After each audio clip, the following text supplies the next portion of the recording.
Today is October the 6th, 2001. We're at the Museum of the 12th Armored Division, opening weekend. I'm Charlie Henson, and I'm with Harold S. Wrenn. Appreciate you staying and waiting for us today. Tell me your full name, when you were born, and where you were born. My name is Harold Samuel Wrenn. I was born in Richland County, near Columbia, South Carolina, on March the 15th, 1925. Tell me about your mom and dad and what they did. My dad was a carpenter and my mother was a housewife. And what were their names? My daddy's name was Mike Bryce Wrenn, and my mother's name was Kate Elizabeth Wrenn. And had they been Carolinians for a long, long time? They were both born and raised in Chester County, South Carolina, and had about the equivalent of a 4th or 5th grade education. What about brothers and sisters? I had one brother older than me. His name is Bryce. He's still living. He had 3 children. Did he serve in the... No. Okay. No, he did not serve in the service. Tell me where you were on Pearl Harbor Day, what you remember about that. It was on a Sunday afternoon, and we were playing touch football out in what you would call a cow pasture, about 4 or 5 of boys, young men. Yeah. And did they come out and tell you, or did your parents come tell you, or did you just go back to the house? I really don't remember. Somehow we found out, and of course it was a big question, where's Pearl Harbor? Yeah. So how old were you that day? I was 16. So how does that affect a 16-year-old and how you saw your future? I didn't think it was any great deal as far as I was concerned. Of course, the fact is that shortly thereafter we knew we were at war, and of course that changed the whole attitude of the country at that time. Of course, my main goal at that time was to finish high school. So I was a senior in high school at that time. So that was my goal, was to get through high school. So and tell me the road to the. Did you were you drafted, enlisted? Yes, ma'am. I was drafted and spent 32 months and a few days and discharged 6 weeks before I was 21 years old. Okay, you graduated. Okay, did you graduate, and then tell me the road to the service? I worked about one year at Fort Jackson in the Ordnance Department, which would be the equivalent of a Napa store now, parts store, and was registered for the draft on March 15th, 1943. Took my physical on April the 15th, 43. Was inducted at Fort Jackson. I went to Fort Jackson in the latter part of May and into the service in June. Was at Fort Jackson for about 2 weeks and went AWOL only one time.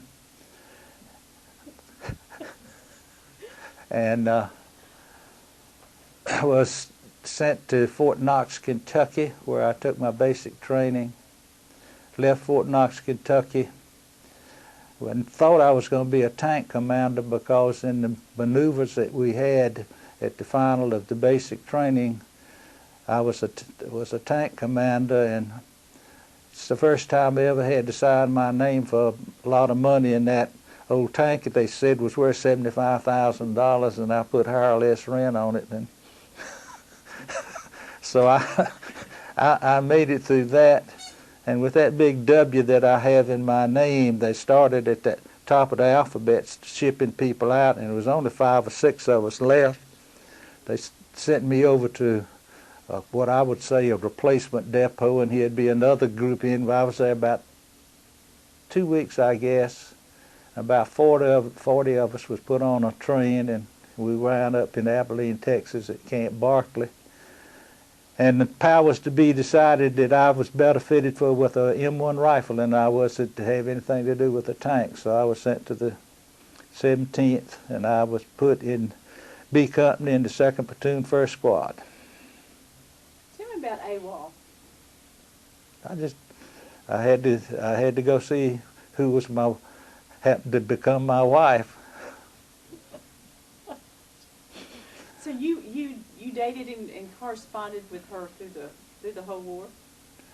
Well, I went to school with her from the 3rd grade on through high school, and she and I were very much together during our senior year in high school, and she went off to college, and I didn't have enough funds to get to Clemson where I really wanted to go to school, and I had no support from Mother and Daddy because they didn't have the funds, and I worked pretty hard, I guess, since I've tried to take care of myself as far as my clothes, my money, and everything since I was 14 years old. Tell me the first day of basic training, what it was like walking in there, what they did to you, how you felt about it. Well, since I had been on Fort Jackson for nearly a year before going into service, I was pretty familiar with what Army was like, and had considerable amount of dealings with troops who were coming to get parts for their vehicles and what have you. In fact, one captain tried to induce me to enlisting because they were going to North Africa, and he wanted somebody in his ordnance department that with my capabilities, and I said, I don't think I'm ready to go to North Africa yet. I'm about 18 years old. So it was no surprise to me. No surprise. No surprise, and I had several meals in the mess halls, and also it's really no surprise. Who was your first captain? So you need to get that whole thing up Right there. Yeah, There. there you go. I don't remember. Oh, okay. Who is the first person you remember out here at Barclay? First person that I remember at Barclay was Sergeant Calvin Camp. Tell me about him. Well, Describe what he was like. he was from Coleman, Alabama. He had enlisted in the Army in 1938 when I think he was 18 years old, and served down in Panama, and in his weight class he was the champion boxer, and he took no thing from anybody, and he had a very, very short fuse. So I realized right quick, like, to say sir nearly to him. Okay, tell me about your driver's license. You could get your driver's license when you were 14 in South Carolina at the time, and for reasons that I don't really recall, I finally convinced Daddy when I was 15 that we could get the driver's license. So we went by the highway department, and they closed at 5 o'clock, and we got there right at 5 o'clock, so they couldn't give me the test. So the next day I went to work with Daddy and drove to the highway department, took the test and got my license, and carried the car back to where Daddy was working. When you got into the Army, what did that driver's license do to you? I can't tell that story. You can't tell that story you were telling me? No. Oh, okay. He has a real great story about this. Your volunteerism? Well, I volunteered once. And you're not going to tell me about that one volunteer? No, I don't think so. Okay. Okay, let's get back to Barclay then. I thought I was going to get that on tape. Tell me about your training out there. What did they do to you? How did you experience the hill country? Well, having just finished 16 weeks at Fort Knox, and came here in Barkley, and I got here in Barkley about either the end of October, the 1st of November, and I thought I was in basic training again, and we went through that situation, and then I thought I went through basic training again. And so I was here, we left here on first part of September of 1944, so that's 8 months, and 2 more months is 10, so I think I went through basic training about 3 times. And you were a rifleman? That's what they said. Were you, how did you, in your testing and stuff, how did you do your marksmanship? I think I had expert, if I recall. I think so. The pecking order in the B Company, or all of the infantry battalions, in the first squad of the rifle platoons, didn't have a buck sergeant as second in command, and it was 11-man squad. The other 2 rifle squads were 12 men, but we had the lieutenant to ride with us, so we were one less, and the assistant squad leader was a PFC, and I wound up as that. So my time in Barkley, from about 2 months after I got here, I was a PFC and was assistant squad leader of the first squad of the 2nd platoon. What would be your job description being that? I always thought that I was more or less a flunky, and if it was any dirty work to do, that's what they were looking for you to do. Most of the training, in my opinion, was to get you in as good a physical condition as you could. I think that was one of the major things that they tried to do to us. And, of course, they tried to teach us discipline, of which you had to have. I didn't like it. I resented it. I hated to be told to do anything. But I subjected myself to it, and I learned not to ask questions. It was on a division. One of the last things that we did at Camp Barkley was had war games with another division. I think it was somewhere down near Brownwood, Texas. I believe that's where it was. First thing we did when we got there was dig foxholes.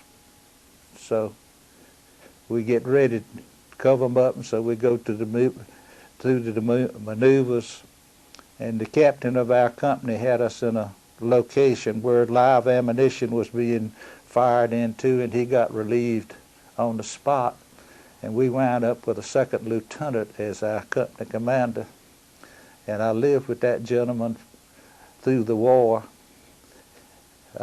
We had him as a 2nd lieutenant in Barkley for, I guess, about 6 weeks, and then he went back to battalion headquarters, and then I'll get into with him later on. But anyway, when the maneuvers was over, we came back in to the same area, dig foxholes again. We dug them. We just about got them dug, fill them up. We got them filled up. Dig foxholes again, inspection. We dug them out, fill them up. We're not going to have, we're going to have inspection, dig them up again. And so when we got back to Camp Barkley, we're having a critique and with the NCOs, and I, like a stupid guy, said, Lieutenant Ebbets, why do we have to dig those foxholes and cover them up so many times on whatever day it was? And he said, well, that was what we needed to do, and it was for you to follow orders, and so I got to follow orders on KP and guard duty for the next 4 weeks. So I learned not to ask questions after that and not to volunteer. Tell me about when you realized that you were going to leave Barkley, and what all y'all had to do to get ready to go. Leave Texas. Well, this thing at Brownwood was the final thing of what I later realized was to see if the powers to be thought the division was ready to go. And of course we were getting our clothes together and guns and all of that. And they put us on a train, and here we took out. Nobody knew where, but we knew we were going east, which I was pleased for that. I wanted to go that way rather than that way. But we wound up at Camp Shanks, New York, and we were there for, I guess, about a week. And the last thing that was handed to me by our Lieutenant Edgren, I think was his name, was a sniper's rifle, and didn't have time to zero it in or anything. And so when we got to Camp Shanks, New York, they gave me a pass. I had a pass to go to New York City, and we were supposed to be able to leave at 4 o'clock, and a quarter to 4 I was told that my pass was no longer good. I had to leave at 5:30 the next morning to go to West Point rifle range to zero in that rifle. I said, well, thank you very much. And so I went to New York City and got back about 3:30 in the morning and changed into the fatigues and got on that old Army truck along with I guess a dozen or more other guys with the same thing with sniper's rifle. Got up there, and at 300 yards I couldn't hit the target. And first lieutenant chewed me out. Says, yeah, he says, you one of the guys that took off and went to New York and came back half stewed. And so there was a sergeant there. He said, let me fire that gun. And handed his binoculars to the captain. And he says, look at the target and see what it's doing. Well, he hit the target to the right, not the one he was aiming. And you couldn't zero the gun in. It was a faulty scope. But the lieutenant didn't apologize for chewing my back end out. I remember that. How did you feel about the military at this point, at that point? This is on tape, please. Okay, never mind. Okay. You have perfect right to tell me no. Okay. Okay, as y'all headed across the Atlantic, We were on the Empress of Australia. I guess you've heard that term before, the Empress of Australia. Beautiful ship. Fed twice a day, potatoes and sausage. That's said enough. how long did it take you to get across? I think it was about 14 days. I think it's 14 days, and we landed, supposed to land in Cherbourg, France, and they never opened the port because it was destroyed. So, and we landed at Liverpool, England, and sat out there in the harbor for a day before they put us on a train and carried us to Tidworth barracks where the paratroopers had stayed. And we were in those huts that was wood and canvas tops. About 10 people could stay in them. And we were there for about 3 weeks. I got to go to London once. And then they took us to Southampton, put us on a ship, crossed the English Channel, and got near the town of Le Havre, and we went over the side of the ship on those nets down into landing crafts in the middle of the night and started out to the beach, and on the beach was floodlights so that we could see how to get in. That's a true story. Somehow I lost my rifle. So I arrived in France without a weapon. Tell me what it was like. You're heading towards Le Havre. You have to, okay, get your junk and get out on the ship and stuff. Tell me what you as a 18-year-old was thinking and feeling at that point. Well, I think I don't know how other people felt about it, but I got to the point that basically I wasn't living for tomorrow. I wasn't living for the next hour. I was living for the next minute. And so just whatever came, that was it. There was no real plan to what I'm going to be doing tomorrow, because most of the time you were being told what to do. And so you just get to the point that, or at least I got to the point that there was not a heck of a lot of initiative on my part of any planning because I didn't have any authority to do so. So I just went along being told what to do. Was that pretty comfortable for you? Or was that the way to survive? That's the way to survive. That's the way to survive. Keep your mouth shut. You can do all kind of thoughts about what you would like to say, but you know, I can look at most people and say, you know, you sure are a nice person, and I think you're the biggest SOB in the world. And you'd never know that I was thinking that. Tell me about La Harpe. What was it like stepping on French soil, and here we're going to go? Well, I didn't see much of it other than what the floodlights was showing because it was dark. And didn't see any of that until after the war was over, when I went back across the English Channel to London and back across. Saw a little bit of it then. But we were on a beach, I don't know what, I think it was north of La Harpe. Very, as I recall, just a nice sandy beach. And of course the Air Force had complete control over the skies at that time, because this was in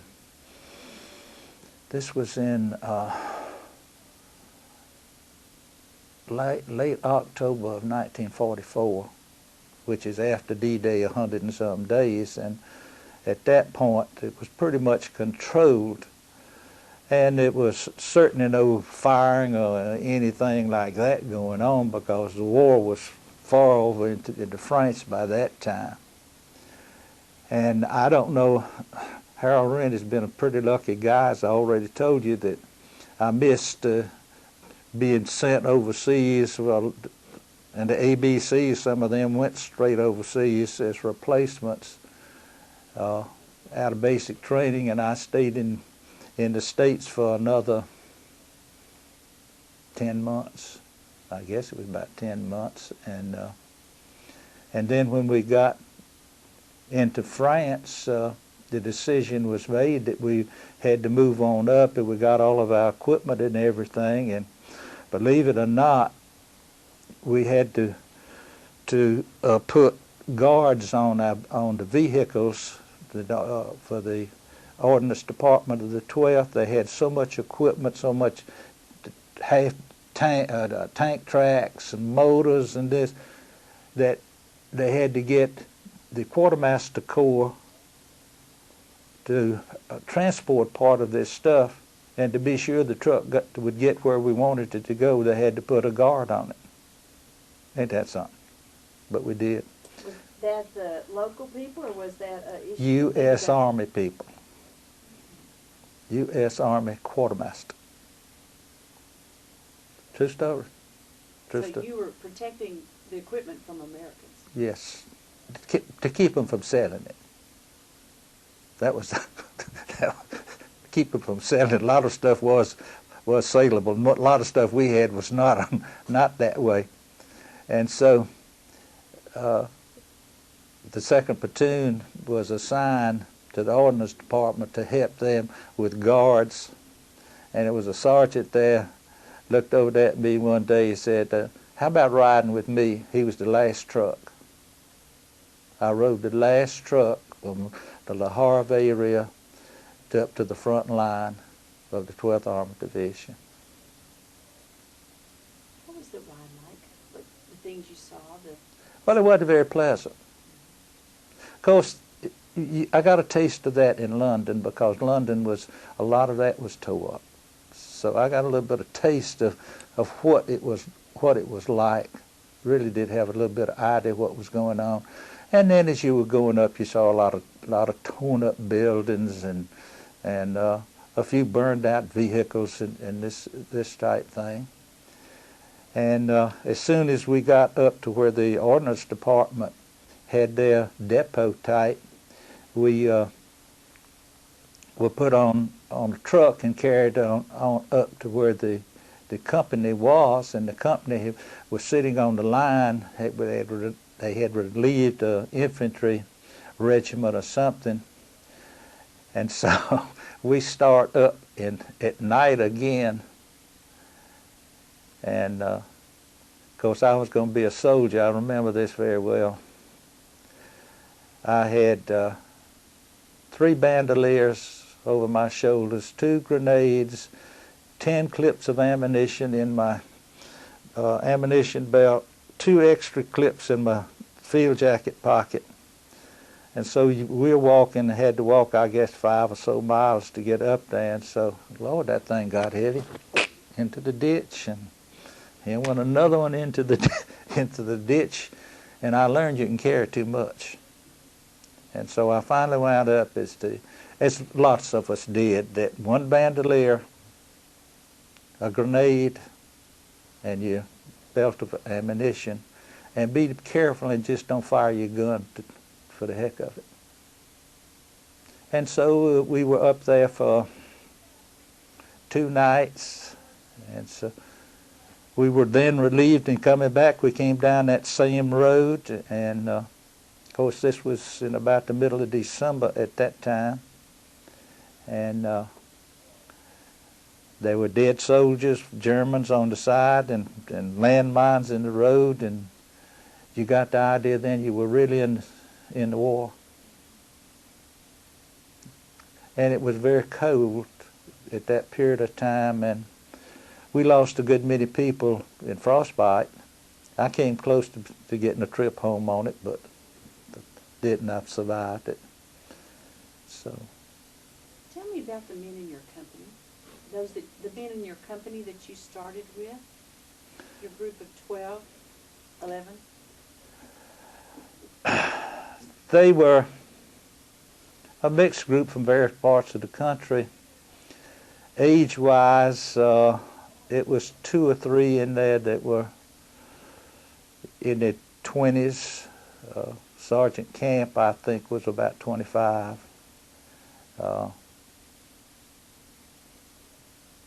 There were 3 ASTP guys in there which were my age, and we had a couple of other people in the squad. If I may diverse just a little bit, at this period of time, I guess it was 3 years ago, the wife and I flew to Sacramento to meet with the Western chapter meeting. And the reasons for that was there would be 3 guys from that first squad was going to be there. There was going to be 2 guys from the first platoon was going to be there, and Captain Ebbage was going to be there. And so we had a ball, if you can think that here's 3 guys some 55 years or 50-some years later can come together. And I'll digress a little bit further. We jumped a lot, but I have to tell this because I made the statement yesterday to somebody. It's the most important meeting of the 12th Armored Division of anything I've ever been to, because here were 5 guys and Captain Ebbage. And we were all 5 of us were real young. And the remarkable thing about this is those 5 people took advantage of the GI Bill to get their college education. And out of those 5 guys, there was 2 PhDs, 2s with master's degree, and I was there with my just undergraduate degree. So I thought that it was rather a fantastic thing that here we are, we took advantage of something, and in my opinion, it was one of the greatest things the country ever did. And as far as I'm concerned, the government spent a lot of money, about $10,000 during the time that I went through school. And of course, if you, on today's thing, I guess it would be worth at least $100,000 of what it would be. But getting this college education made it possible for me to repay the government many times. Many times, and so I've been rather fortunate in that way, and yeah, I'm on Social Security. We'll get to that later, though. Tell me about Ebbage. Ebbage. E-B-B-A-G-E. Tell me about him, what he was like, those in and out of those days. Have you ever seen a movie of John Wayne? That's Captain Ebbage. Was he a tough guy? Yes, he was. How did he treat you men? He treated us like we were dogs. He expected you to snap to attention. He expected you to not question anything, and he did. And in retrospect, he was correct. So don't get me wrong when I talk about him in retrospect. I've often said he was the biggest SOB when you wasn't fighting, but I would have followed him to hell if we were fighting. He was an excellent company commander. Excellent. What were the characteristics that made him excellent? He was just John Wayne. That's the best way I can. The best way I can express it. He was a leader. People are born that way. I mean, you don't acquire it. You either have it or you don't have it, in my opinion. And Captain Ebbage was a leader. And most leaders are not liked, if you really get down to the nitty-gritty of it. And you have to be hard. You have to be hard-nosed. You can't show partiality to anybody. And he kind of demanded a little respect, too. But in retrospect, he was right, totally right. I told him what a son of a bitch I thought he was when we wasn't, to his face in San Antonio, Texas, when we wasn't fighting, but what an excellent battle commander he was. And I'd have followed him anywhere. Anywhere. Had a lot of respect for him. I really did. Who were you closest to in your company? I was closest to a guy from near Manchester, New Hampshire. He was about 6 years older than me and treated me like a little boy, a little brother. And he had been in the Army for quite some time and had been a tech sergeant at one time and got busted back to a private. And he knew the loops and what have you of getting around. And Andy, his name was Wilfred Anderson, S-E-N, not S-O-N. And he was like a big brother to me. Give me an example of that relationship. Well, he'd kind of tell me when he thought I wasn't doing right. And then another fellow that from Chicago who came to the 12th shortly after I got there. I was very close to him, and especially if we were out on night tactics and whatever, because his name was Jim Hanlon, and he could not see at night. He wore very thick glasses, and he had trouble seeing at night, so we had a little rope. I had one end of it, he had the other end at night, and Jim was, this is rambling. This is great. Jim was with me when I got hit, and I did not see him again. He was captured. I saw him later in London at a Red Cross facility in June of 1945, and then I had no more contact with him at all until about 1992, when I get a 8x11 envelope from, said on the outside, Patricia Hanlon from Chicago. I don't know anybody anything. I opened it up and pulled it out, and the first thing I saw was a picture of me, and it was his wife. Jim died in 1975. And his wife didn't know anything about the 12th Armored Division until I think it was Mr. Glover got going with names and what have you, and she found out about it, and she sent me the picture, a little letter, and also a photocopy of the wedding invitation that was sent to me in 1965 when they got married, and it was never delivered and sent back to her. And would you believe that she's right here with us at this convention? And we went to California with her. And so I've got 2 girls here with me. And Pat never married again, but she's a vivacious young lady and a grand supporter of the 12th. That's a great story. Tell me about Herleshheim. Well, I didn't see much of it since I was the first one in the company to get hit, the first one that was evacuated. Tell me about that. Where was that? How did it happen? Well, it was out in an open field. We were about, I guess, half a mile off the Rhine River. At that particular time, I think it was about 15 tanks had been knocked out in that field that day. And it was getting on late in the afternoon, and the ground was frozen about 12 inches thick, and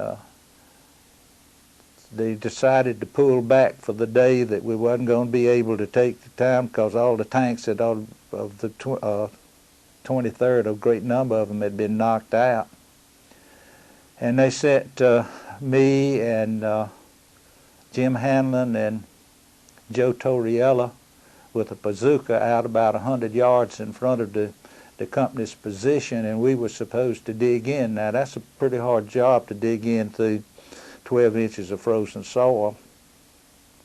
And we hadn't been out there more than about 10 minutes when mortar shells started falling, and I think the third one that fell got me. I got hit right here where my fingers are. And I didn't even know if I had an arm. It was just totally. So I decided that the best thing for me to be was to go back and see what was wrong with that arm. And so that's all of Herleshheim I got to see. That was it. And went through something like a MASH hospital, and they removed the metal. Fortunately, it was right at the joint, but did not get into the joint, so I don't have any disability whatsoever from it. I was gone 33 days before I returned to the company. Returned to the company with still a bandage on my arm, and I couldn't put the rifle up here to fire. But I was back. I'm so happy to be back, because they were my family, and there was Andy.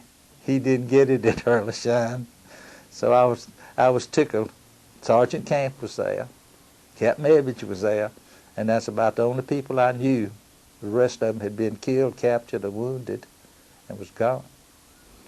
I think we suffered somewhere at least two-thirds of the division in that. I mean, we were really clobbered, really clobbered. When you came back, what was the morale? What was the feeling? Or did they discuss Herleshheim? Or Oh, not much. The main thing was, I've already stated this, was, can I live this next minute? And so that was primarily what it was. But I was extremely glad to get back to with Andy and Sergeant Camp. It really was. It's a family, no question about it. And I've been asked many times by people, why are you going to Abilene? What is it out there that's attracting you? And it's a bondage that I have with these guys that I don't even know their names. I don't know the names even, but it's a bonding that's rather hard to explain, but I kind of like the old dudes, so.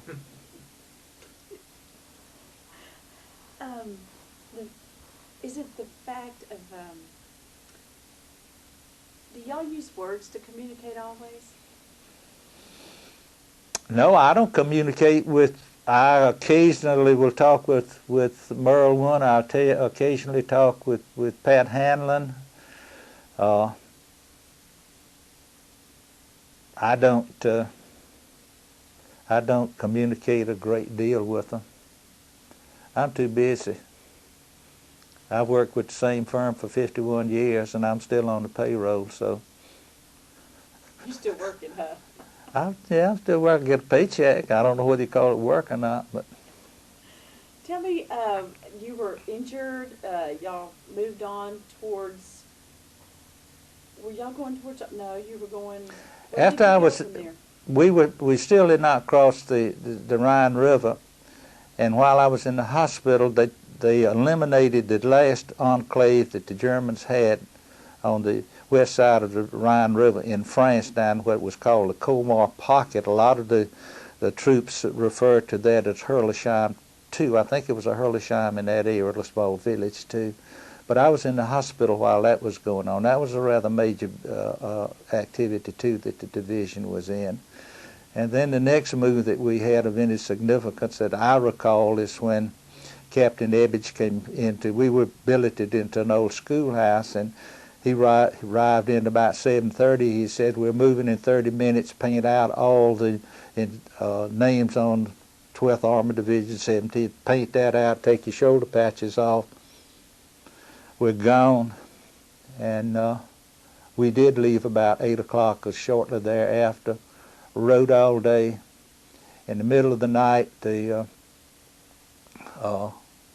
half-track driver says, "How about you driving a little bit for me? I'm tired." So I drove for about an hour, and of course it was blackout lights, and we got off a road and got on a little old dirt road and picked up speed and what have you. And so I punched him. I said, "You better start driving again." So I went out the door. He moved over. I got up on the hood of the half-track, and he drove it just about as far as I'm here to the railroad off the side of the road, and it was just hanging there because a bridge down there they thought it was going to be blown, which didn't happen. So we were just left there, and the next morning I was able to get a tank retriever and a wrecker to pick the track up, set it back up on its wheels, and that's when we were transferred up into the 3rd Army for Patton. And so we took out trying to catch the company. And 4 days later we caught the company, and at that time we had 5 half-tracks from the 17th along. And we fought every day too. We fought every day and finally caught up with them when they were relatively close to the Rhine River. And we crossed the Rhine River on a pontoon bridge, and I think it's the same one that Patton stood and urinated into the Rhine on. And while we were up there, I don't recall that my squad got any food whatsoever from the 3rd Army, but we got gasoline and ammunition. What y'all do, scrounge or? Honey, we had enough K rations and C rations and D rations that we could have lived for 3 or 4 weeks if we had to.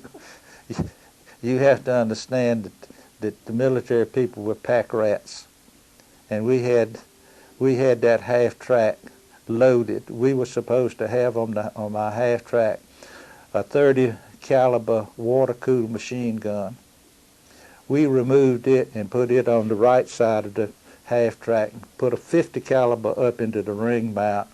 We acquired a 30 caliber we put on this side of the half-track. So we had 3 machine guns on the half-track. And we were well armed. Was that something y'all just kind of rigged up or obtained? We acquired. You acquired, yes.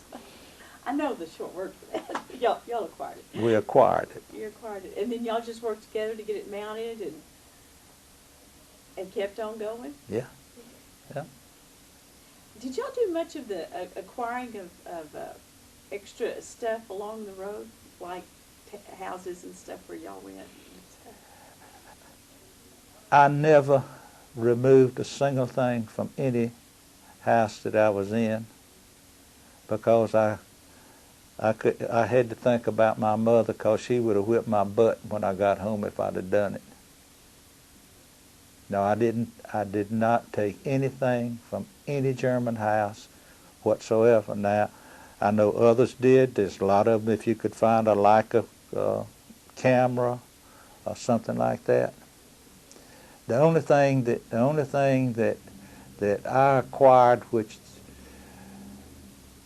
was a pistol or something like that, I looked at it as a different thing than a camera or something. But I did have a small little automatic pistol I obtained off of a German supply train that we overran, a P-38, a brand new one. I got that, and I got, somehow at the end of the war, I acquired a German rifle, and I sent it home. But those are the only three things. And also a knife with a swastika on it. And one or two things with a swastika on it, but that's the only thing that I brought home. I hear they a lot of times they'd go and get food or Oh, we did that. eggs Oh, we did that. chickens Yes, or yes. things like that. We did that. Sure. Tell me about when y'all overcame the train. You just mentioned the train. The train had been overrun, and this is during the period that we were behind trying to catch up. And of course, we saw all this stuff was laying around, and so we may have been under fire too at that same time because we fought every day. The 12th Armored Division, basically, in my opinion, most of the time was clear the road and shoulders and go. Don't worry about what's on the side.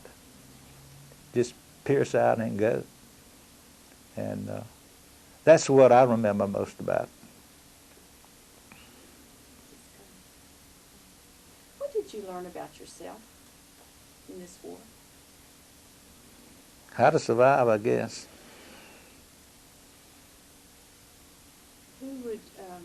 What characteristics do you really admire in the men that you saw? Say that again. The characteristics that you admire in the men that you served with? Well, it all goes back, in my opinion, to what Mama and Daddy taught me. And that was more important to me than anything that I saw. Of course, I admired leadership, but I didn't admire some of the things that, and wouldn't participate in some of the things that the other troopers may be doing. Not that I was a good boy. It was just the fact that I just didn't think some of the things were proper. And that's about it. You probably aren't going to expand on that, are you? No. Okay. I could tell that. Okay, you got back to the troops. You got to the, and you missed Comar, though. Yes. Okay, and then when did you rejoin them? I rejoined them at 33. That would be 15 days from 33 is going to leave you 18 to be February the 18th. I got back. And what was it like physically for you at that point to get back in the... Well, I was mobile entirely. I didn't... this did not impede me a great deal. It may have been too sore to feed myself for a day or two, but it was something that was... It wasn't quite $1 million wound, but it was damn close. So that's the best way I can explain it. I've read a lot of books about people that had even worse wounds than I did and continued to fight, but I wasn't one of the brave ones. If I was going to fight, I wanted to be 100%. I didn't want to be up there. Even though I went back, I didn't think I was 100%, but I'd have gone back at 50%. I would have gone back at 25%. In fact, I would have gone back immediately after them taking the metal out if I could have. And if I had been sent to some other unit, I'd have gone back to the 12th somehow. There was no way it was going to keep me from going back to 12th Armored Division. Well, did sometimes after they were wounded, did you Yeah. not go back to Yeah, your a cousins? few of them did. They tried as hard as they could to get you back. But occasionally they may come up when they just had to have troops here, and that's where you went. But most of the guys got back. Most of them got back. Did you communicate the time you were in the hospital and stuff? Was there any communication? Did they know where you were at, or? No, no. And I don't recall there was any, certainly not from B Company, in the rehab place that I was in. I don't recall of anybody else being there. Can you talk to me about your the hospital? I've never had anybody talk to me about the MASH situations and what they did for you during your hospitalization and rehab and stuff. Do you mind going through that a little bit? Well, it was late afternoon that I got hit, and I rode a light tank, and there was 2 stretchers on the back of it being hauled to the battalion aid station. I got to the battalion aid station, and as I recall, they put a Band-Aid type thing, a dressing over it, and put a tag onto me. And I got in the ambulance and rode to division medics. They just passed me through, didn't even look at me, and put me in another ambulance, and I wound up about midnight in an old school building, which was serving as a typical MASH hospital. They x-rayed me to determine what it was and sent me upstairs and put me on a cot, and I hadn't slept for 2 nights, and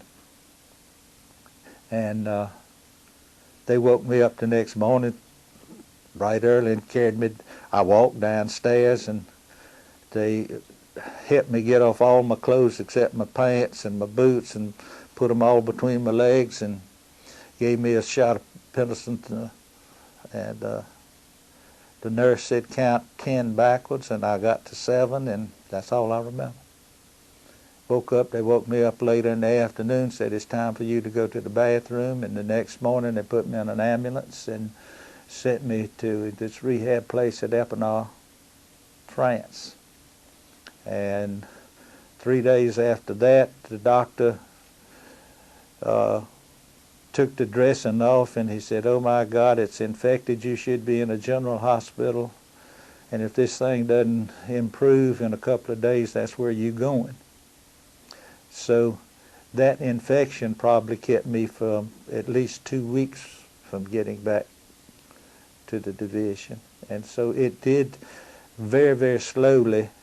I had recovery on it, and it was a quick trip through the MASH hospital. But I don't remember anything about it after 7. So you get back to the 12th, and so that's going to be in February. Yeah, the 18th. Okay. Tell me the journey on through Europe at that time. After that. Well, shortly after that, Captain Ebbage, a runner, was sent, so I reported to him, and he said, "I'm going to make you squad leader of the mortar squad." I said, "Well, Captain, I've never fired one, never had any instruction on one, and that's going to be bad news. You radioing back doing something, and I may not be doing the right thing." And we had a little conversation about another trooper, which I'm not going to get into. But anyway, he wound up and actually appointed the young fella who had been having some problems, but when he got something to do, he had no more problems. Give somebody some responsibility, and sometimes they react entirely different when they're sitting and twiddling their thumbs. And about 4 or 5 days after that, again, I was called to Captain Ebbage, and he says, "You are now squad leader of the 2nd squad," because we had a fatality with the platoon sergeant, and Andy was made platoon sergeant, and I was made squad leader of the 2nd squad, and I was the 5th squad leader. And I had the squad longer than anybody else, because I I was the number 5, and when I got back on February the 18th, Andy was number 4.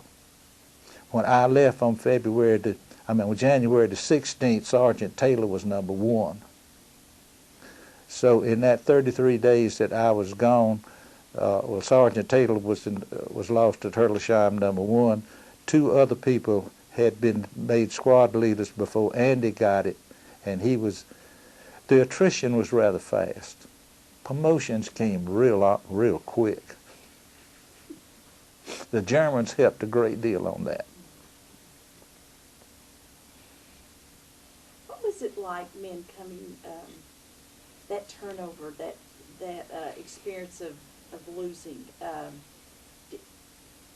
How did you deal with that? How did you men deal with that as a group and as individuals? Well, he was just gone. What else? You know, it's just like if you're out in an automobile accident and get hurt. Well, yeah, he's hurt. He's in the hospital or he's in a funeral home, one of the two. What about replacements? Was there ever, was the relationships the same, or how did y'all? Well, we tried. Most of them tried. I mean, I'm gonna have to go in a little bit. Okay. Okay. Because I got to go get the boss lady. Okay. Got 3 minutes to take. Okay. Well, anyway, the major part is, and I have to tell this story. One of the replacements that we got in, I was squad leader, and this was the laziest white boy I've ever seen in my life.